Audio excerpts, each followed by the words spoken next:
রঘুনাথপুর শহরের এসবিআই ব্যাংকের পাশে ভয়াবহ আগুন, ঘটনাস্থলে দমকলের দুটি ইঞ্জিন।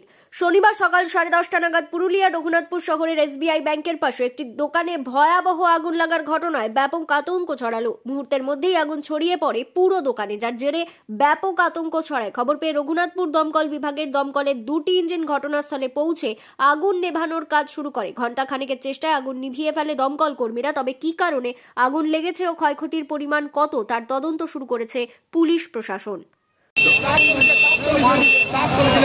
ইলেকট্রিক তারটা লিখে আরে নিমাই থাকেন 1 ঘন্টা লাগে না চলবে।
সম্ভবত শর্ট সার্কিট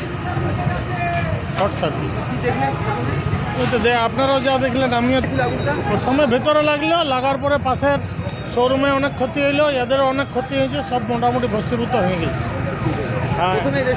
এবং ঈশ্বরের অনেক কৃপা যে আপনার কোনো সিলিন্ডারগুলো যেগুলো ছিল সেগুলো বাস্ট করেনি, বাস্ট করলে আরও বড় বিপদ হতে পারে। আর ফায়ার ব্রিগেড দ্রুত এসে গেছে, কাজটা হলো। আপনারা তো আছেনই। দুর্গা দাস ঘটনা।